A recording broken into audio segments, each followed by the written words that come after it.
प्रिय विद्यार्थियों, आज हम प्रमुख प्रशासनिक विचारकों में हेनरी फेयोल के बारे में अध्ययन करेंगे।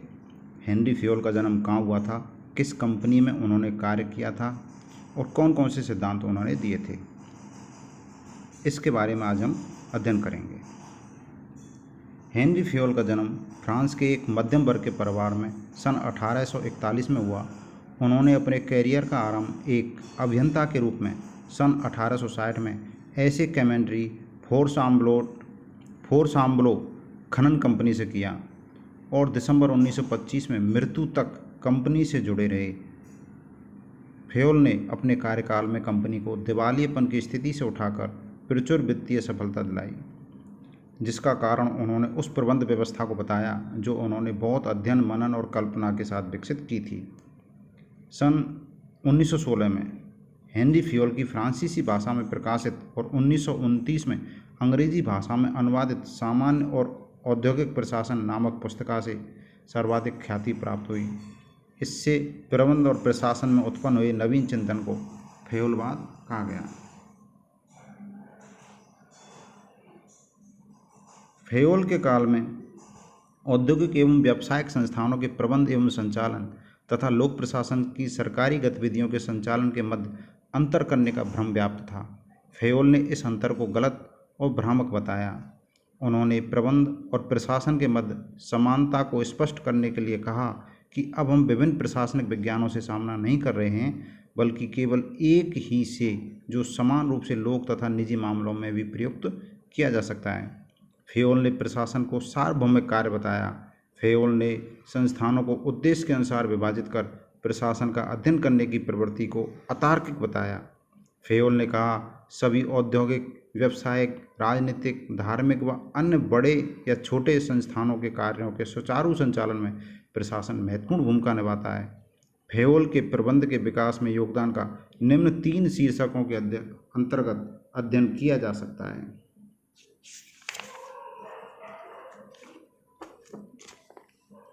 औद्योगिक संस्थानों की गतिविधियाँ। फेयोल ने औद्योगिक संस्थानों की समस्त गतिविधियों को 6 समूहों में इस प्रकार विभाजित किया। तकनीकी गतिविधियाँ जो उत्पादन, निर्माण से संबंधित होती हैं। वाणिज्यिक गतिविधियाँ जो खरीदना, बेचना और विनिमय से संबंधित होती हैं। वित्तीय गतिविधियाँ जो पूंजी की खोज और सर्वोत्तम के उपयोग से संबंधित होती हैं। सुरक्षा गतिविधियाँ जो संपत्तियों और व्यक्तियों की सुरक्षा से संबंधित होती हैं। लेखांकन गतिविधियाँ स्टॉक लेखन, तुलन पत्र, लागत और सांख्यिकी से संबंधित होती हैं।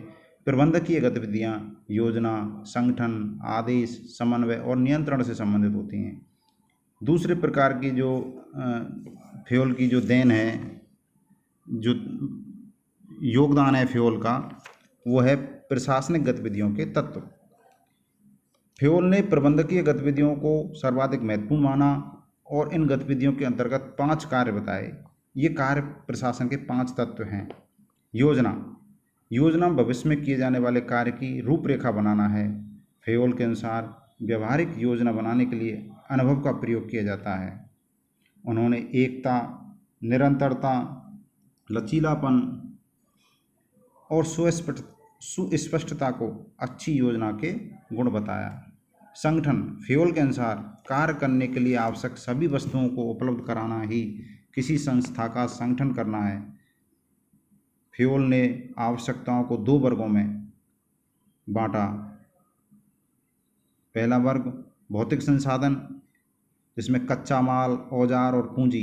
दूसरा वर्ग मानव संसाधन, जिसमें कार्यकर्ता, नेतृत्व आदि आते हैं। तीसरा तत्व है आदेश। आदेश का तात्पर्य संस्था के कर्मचारियों में कार्य के संचालन को बनाए रखना और संगठन को उद्देश्य की प्राप्ति के प्रति गतिशील बनाना। समन्वय। फेयोल के अनुसार संस्था के कार्यों में सफलता प्राप्त करने के लिए सभी क्रियाओं में सामंजस्य उत्पन्न करना ही समन्वय है। नियंत्रण।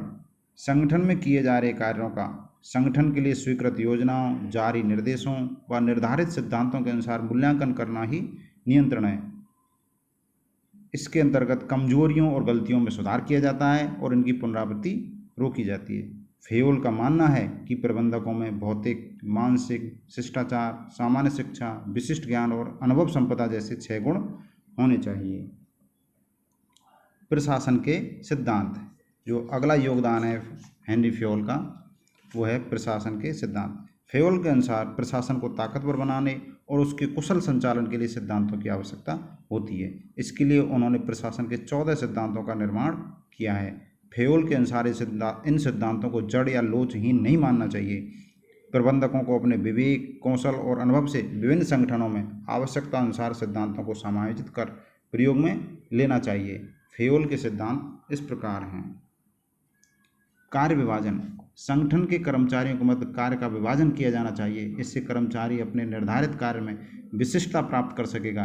यह विशिष्टीकरण की प्रक्रिया समान मेहनत में बेहतर परिणाम प्रदान करेगी। अधिकार और जिम्मेदारी।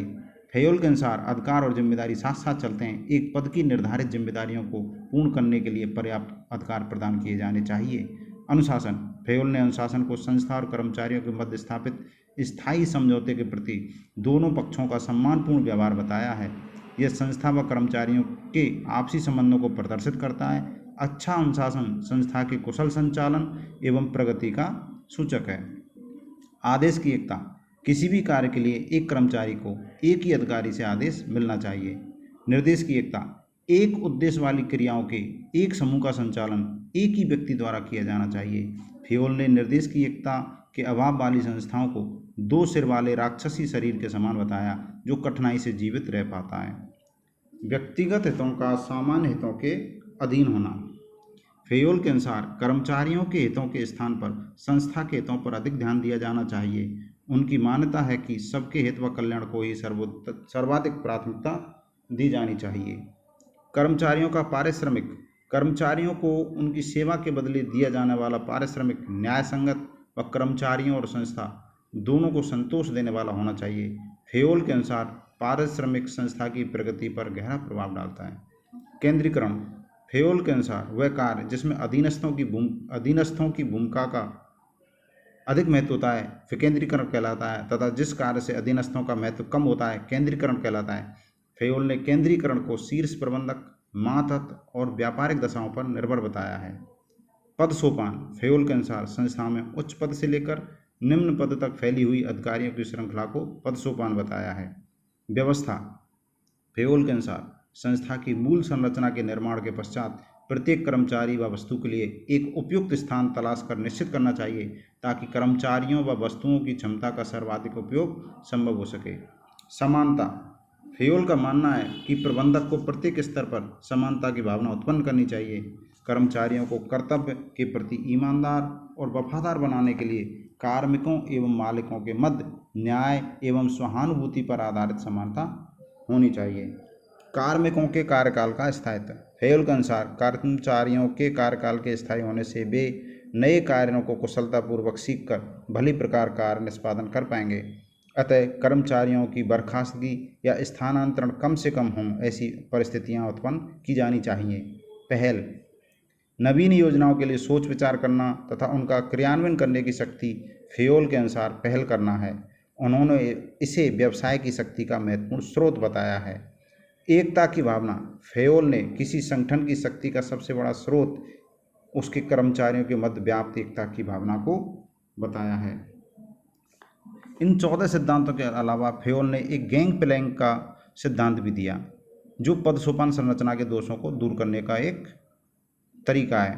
फेयोल ने संस्था की पदसोपानिक संरचना के कारण कार्य करने में होने वाले विलंब को दूर करने एवं संगठन में संचार को व कार्य निष्पादन में तीव्रता लाने के लिए गैंग प्लैंक का सुझाव दिया।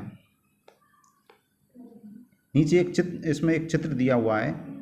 इस चित्र के अनुसार अगर एफ कोई कर्मचारी है उसको के से संपर्क स्थापित करना है तो पदसोपान श्रृंखला के अनुसार उसे EDC BA GHIJ से होकर संपर्क स्थापित करना पड़ेगा।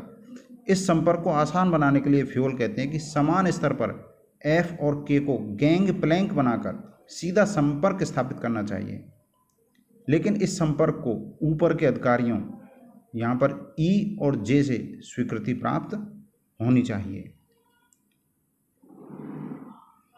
गैंग प्लैंक सिद्धांत के अलावा फेयोल ने प्रशासनिक प्रशिक्षण की आवश्यकता पर भी बल दिया। फेयोल वो प्रथम प्रशासनिक विचारक थे जिन्होंने प्रशासनिक प्रशिक्षण की आवश्यकता पर बल दिया। उन्होंने प्रशिक्षण को निरंतर चलती रहने वाली प्रक्रिया बताया।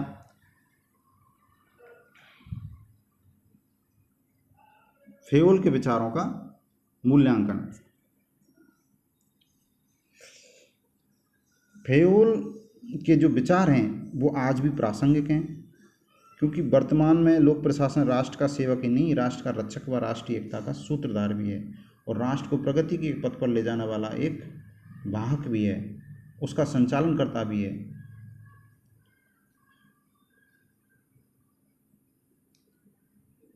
फेयोल प्रथम विचारक थे जिन्होंने प्रशासन के सार्वभौमिक विज्ञान के निर्माण का प्रयास किया, प्रबंध को ज्ञान की एक पृथक शाखा एवं कौशल के रूप में स्थापित किया। उन्होंने प्रशासन की ऐसी विवेकपूर्ण व्यवस्था की रचना के लिए प्रयास किए जिसमें उद्यम के प्रशासन के लक्ष्यों को प्राप्त करना ही मूल लक्ष्य हो। फेयोल के सिद्धांत लोक प्रशासन के क्षेत्र में ही नहीं बल्कि एक व्यक्ति के जीवन के अनेक पक्षों में महत्वपूर्ण भूमिका का निर्वाह कर सकते हैं। इनके सिद्धांत अनेक क्षेत्रों, संस्थाओं, समाज व राष्ट्र में समानता व एकता के सूत्रों को मजबूती प्रदान करने वाले हैं। अतः इनके सिद्धांतों का अध्ययन शाश्वत समीचीन बना रहेगा। और ये फेयोल के बारे में हमारा आज का अध्ययन था। धन्यवाद।